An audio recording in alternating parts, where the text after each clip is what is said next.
तो दोस्तों एक बार फिर से आप लोगों का आज के क्लास में स्वागत है। आशा है आपने अंक गणित के पहले वाले सभी वीडियोस देखे होंगे और अगर नहीं देखा है तो जाकर जरूर देखें। साथ ही इसी चैनल पर मेंटल एबिलिटी से संबंधित प्रश्नों के लिए बहुत सारे एपिसोड्स आ रहे हैं और लगातार आ रहे हैं, आगे भी आते रहेंगे। लगभग 300 एपिसोड्स उसके भी होंगे और अंक गणित के भी होंगे। तो आप लोगों से आग्रह है कि दोनों ही तरह के एपिसोड्स आप देखें ताकि मैथ्स और मेंटल एबिलिटी दोनों आपका मजबूत हो जाए और नवोदय को क्लियर करने में आपके लिए आसानी हो। ठीक है, तो आज आते हैं हम अपने पहले प्रश्न पर। The sum of two numbers is 3,45,678 345,678. If one number is 16,016 greater than the other number, what is the greatest number?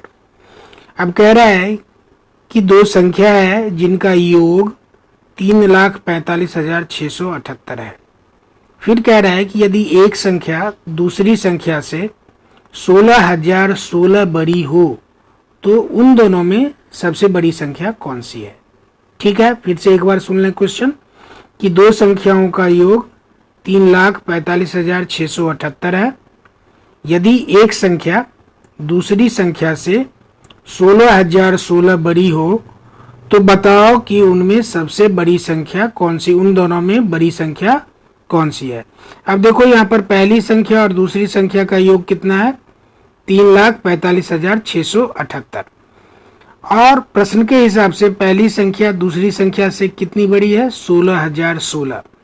तो दूसरी संख्या और जोड़ पहली संख्या, और पहली संख्या का मान कितना है, दूसरी संख्या जोड़ 16,016। तो हमने लिख लिया दूसरी संख्या जोड़ 16,016 बराबर कितना हो गया, 3,45,678। अब दूसरी संख्या इसमें कितनी बार आया, दो बार, तो 2 गुने दूसरी संख्या जोड़ 16,016 बराबर 3,45,678। तो अब 2 गुने दूसरी संख्या बराबर क्या होगा, इसमें से हम इसको घटा लेंगे, कितना आएगा ये 3,29,662। अब दूसरी संख्या बराबर क्या होगा, इस 2 से हम इस संख्या में भाग दे देंगे तो हमारा क्या आएगा 1,64,831। अब बड़ी संख्या उसमें से कौन होगी, अब इसमें से आप घटा लो, जो संख्या हमारा दिया गया है एक संख्या हमारी निकल के आ गई सामने 1,64,831, ये हमारी एक संख्या है। तो दूसरी संख्या क्या होगी, यानी इन दोनों के योग में से हम एक संख्या के मान को घटा लेते हैं तो ये रहा दूसरी संख्या निकल गई 1,80,847। हम अपने आंसर में देखते हैं कहाँ है, ये रहा। तो हमारा आंसर क्या है, आंसर नंबर 3। ठीक है दोस्तों, बढ़ते हैं अगले क्वेश्चन में। ये रहा हमारा अगला question, which of the following number is divisible by 18। इनमें से कौन सा नंबर, कौन सी संख्या 18 से विभाजित हो जाएगी। अब देखो 18 से विभाजित होने के लिए दो शर्तें जरूरी है। किसी भी कोई भी संख्या अगर 18 से विभाजित होनी है तो उस संख्या को दो शर्तें पूरी करनी होगी। पहला क्या, कि वह एक सम संख्या हो, और दूसरा कि उनके अंकों का योग 9 से विभाजित होता हो। अब जैसे अंकों का योग से मतलब क्या है, जैसे इसमें देखो इस संख्या में कितने अंक हैं, 6, और 6 के 6 5 हैं, तो इनके अंकों का योग कितना होगा, 6 गुने 5 यानी 30। अब 30 9 से विभाजित होना चाहिए। अगर 30 9 से विभाजित हो जाएगा तो ये 5,55,555 भी 18 से विभाजित हो जाएगा। ठीक है, तो चलो अब इसको सॉल्व करते हैं। पहली संख्या लेते हैं, ये देखो ये तो सम ही संख्या नहीं है जो कि हमारा पहला शर्त है। अब देखो इसका अंतिम अंक क्या है, ये 5, ये सम नहीं है, ये विषम संख्या है। तो जो सम संख्या नहीं है वो 18 से विभाजित नहीं होगा। ठीक है, तो हमने इसको छांट दिया। अब दूसरी संख्या ये है, ये सम संख्या, बाकी के तीनों ऑप्शंस क्या है, सम संख्याएं हैं।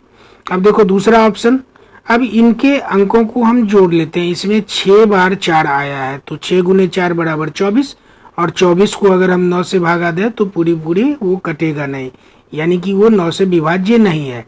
और जो 9 से विभाज्य नहीं है वो 18 से भी विभाजित नहीं होगा। तो ये भी हमारा आंसर नहीं है। अब आ जाओ इसमें देखते हैं, इसमें क्या है, 5 बार 6 है और 1 बार 0 है। इस संख्या में 6,66,660 में इन सभी अंकों को जोड़ोगे तो कितना आएगा 30, और 30 में 9 से अगर हम भाग दे तो ये भी विभाजित नहीं होगा। ठीक है, यानी कि एक कंडीशन को ये पूरा करता है, सम संख्या है, लेकिन दूसरी कंडीशन को पूरा नहीं करता, जो ये है कि इसके अंकों का योग 9 से विभाजित होना चाहिए, जो कि ये नहीं हो रहा है। तो ये भी हमारा ऑप्शन नहीं है, यानी कि ये भी छट गया, ये भी छट गया और ये भी छट गया।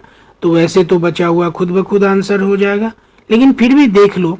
अब ये देखो, पहला कंडीशन क्या है, इसके लिए सम होना चाहिए, और ये सम है, 6 इसका लास्ट डिजिट है, 2 से विभाजित हो जाता है। अब दूसरा कंडीशन क्या है कि इसका योग 9 से विभाजित होना चाहिए। योग कर लो, 6 बार 6 है तो 36 हो जाएगा, और 36 को 9 से हम भाग देंगे तो 4 आ जाएगा, यानी विभाजित हो गया। तो जो संख्या सम है और 9 से विभाजित हो जाएगा वो 18 से भी विभाजित हो जाएगा। इस कारण से हमारा आंसर क्या है, ये ऑप्शन नंबर 4। बढ़ते हैं अगले क्वेश्चन की ओर। ये रहा हमारा अगला question. 128 boxes are packed with 36 toffees in each box. If 4 toffees are packed less in a box, then the new number of boxes which can be filled with the same number of toffees is। ये options दिए गए हैं। कह रहा है कि toffees के 128 box हैं टॉफी के, ठीक है, और हर बॉक्स में कितने टॉफी हैं, 36।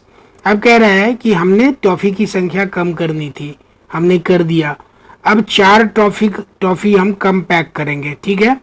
तो ओबियस है, अगर हमारी टॉफी की संख्या वही है और हमने अब हर बॉक्स में टॉफी कम पैक करना शुरू किया तो बॉक्स की संख्या बढ़ जाएगी, ठीक है। तो वही कह रहा है कि अब हर बॉक्स में हम 4 कम टॉफी डाल रहे हैं। तो बताओ नए बॉक्सों की संख्या क्या होगी, नए बॉक्सों की संख्या क्या होगी। ये देखो, then the new number of boxes which can be filled with the same number of toffees each। ठीक है, अब बॉक्स की संख्या कितनी है, 128, और प्रत्येक में टॉफी कितने हैं, 36। तो कुल टॉफी कितना हो गया, 128 गुने 36, ठीक है। अब नए बॉक्स में टॉफी कितने होंगे, पहले थे हर में 36, अब हर में 4 कम हो जाएंगे तो 32। 36 में से 4 चला गया, कितना बचा, 32। अब देखो टॉफी की संख्या हमारी वही है, 128 गुने 36, ठीक है।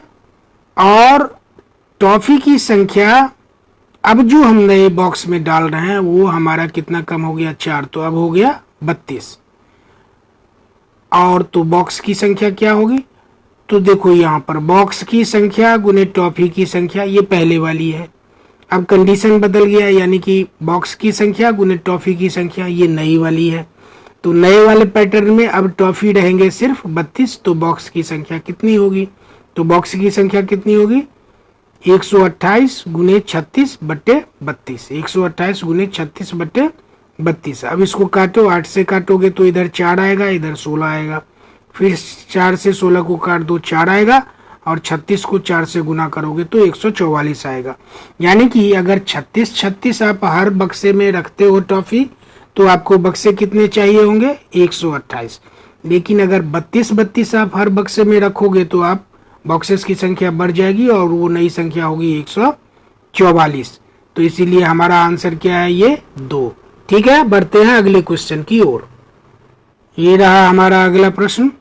What is the length of the longest tape which can be used to measure exactly 1 meter 75 centimeter, 4 meter 50 centimeter and 6 meter 50 centimeter। ये 3 लेंथ है, 1 मीटर 75 सेंटीमीटर, 4 मीटर 50 सेंटीमीटर और 6 मीटर 50 सेंटीमीटर। ये 3 तरह की लंबाइयां हैं।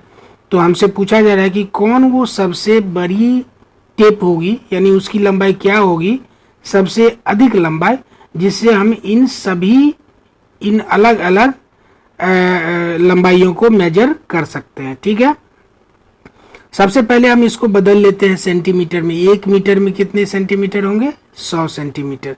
तो 1 मीटर 75 सेंटीमीटर बराबर क्या होगा, 175 सेंटीमीटर। 4 मीटर 50 सेंटीमीटर बराबर क्या होगा, 4 मीटर बराबर 400 सेंटीमीटर, और 50 सेंटीमीटर तो 450 सेंटीमीटर हो गया, ये रहा। और 6 मीटर 50 सेंटीमीटर बराबर क्या होगा, 6 मीटर यानी कि 600 सेंटीमीटर, और ये 50 सेंटीमीटर तो हो गया 650 सेंटीमीटर। ये तीनों लंबाइयाँ क्या है, 175 सेंटीमीटर, 450 सेंटीमीटर और 650 सेंटीमीटर। अब चलो तीनों के अलग अलग फैक्टर निकाल लेते हैं। 175 का निकालोगे, 5 से भाग दो, यहाँ पे 35 आएगा, फिर 5 से भाग दिया 7 आएगा। तो कौन कौन से फैक्टर हो गए, 5 गुने 5 गुने 7। इसी तरह से 450 का निकाल लो, 2 से भाग दिया 225, 3 से भाग दिया 75, फिर 3 से भाग दिया 25, अब 3 से नहीं आएगा तो 5 से भाग दिया 25। तो फैक्टर क्या हुए, 5 गुने 5 गुने 3 गुने 3 गुने 2। ठीक है। इसी तरह से 650 का फैक्टर निकालते हैं। 2 से भाग दिया 325, 5 से भाग दिया 65, फिर 5 से दिया तो 13। तो फैक्टर क्या आया, 5 गुने 5 गुने 2 गुने 13 या 13 गुने 2। ठीक है। अब इन तीनों ही फैक्टर्स में, ये तीनों लंबाइयों के फैक्टर्स हमने निकाल लिए, इन तीनों ही फैक्टर्स में कॉमन बड़े फैक्टर्स कौन है, आप याद करो। हम HCF दरअसल निकाल रहे हैं, कॉमन बड़े फैक्टर्स कौन है। ये देखो 5 गुने 5 सब में है और कोई कॉमन नहीं है, यानी कि सबसे बड़ा गुणक जो इनमें कॉमन है वो है 5 गुने 5 यानी कि 25। यानी हमने इन तीनों का महत्तम समापवर्त निकाल लिया। यही 25 वो कॉमन लंबाई है जिसकी सहायता से हम इन तीनों ही लंबाइयों को मेजर कर सकते हैं। ठीक है। तो हमारा आंसर क्या हुआ, ये आंसर नंबर 1। बढ़ते हैं अगले क्वेश्चन की ओर। हमारा अगला question, Amar borrowed ₹800 at a rate of interest of 5% per annum. The amount he will pay after 3.5 years etch. ये चारों विकल्प दिए गए हैं। अमर ने कहीं से 800 रुपया उधार लिया 5% प्रति वर्ष ब्याज की दर से। ठीक है। तो 3.5 वर्ष के बाद उसे कितना पैसा वापस करना पड़ेगा, कितनी राशि वापस करनी है अमर ने। अब देखो मूलधन कितना हो गया 800 रुपया, समय कितना है 3.5 वर्ष, दर कितनी है 5%। तो ब्याज बराबर, आप लोगों को पहले भी एपिसोड्स में बताया है, मूलधन गुने समय गुने दर बट्टे 100, ये सूत्र।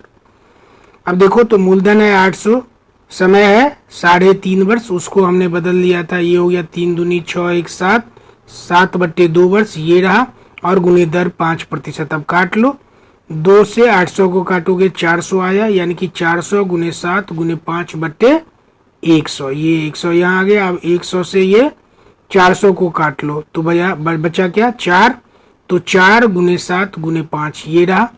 अब इन दोनों को गुना करोगे तो आएगा 28, और 28 गुने 5 बराबर हो गया 140। यानी कि उसकी ब्याज कितनी बनी, 800 रुपये पर 5% ब्याज की दर से 3.5 वर्ष में ब्याज की राशि कितनी बनी 140, और मूलधन कितना था 800 रुपया। तो मिश्रधन बराबर हमने क्या बताया, मिश्रधन बराबर मूलधन जोड़ ब्याज। मूलधन है 800, ब्याज है 140, दोनों मिला के कितना हो गया 940। यानी कि अमर को कितना पैसा वापस करना पड़ेगा 3.5 वर्ष के बाद, 940 रुपया। तो हमारा आंसर क्या हो गया, ये ऑप्शन नंबर 2। ठीक है दोस्तों, आज के क्लास में इतना ही। आशा है आप लोगों ने कुछ सीखा होगा। यदि आपको लगता है कि आप यहाँ सीख रहे हैं तो इस चैनल को आप जरूर से जरूर सब्सक्राइब करें। और हाँ, इसी चैनल पर मेंटल एबिलिटी संबंधित एपिसोड्स भी आ रहे हैं, आप वहाँ भी जाके देखें, बहुत कुछ सीखने को मिलेगा। एक तरफ मैथ सीख रहे हैं, दूसरी तरफ वो सीखें, और दोनों मिला के नवोदय को क्लियर करें। मिलते हैं अगले क्लास में, तब तक के लिए आप लोगों का बहुत बहुत धन्यवाद।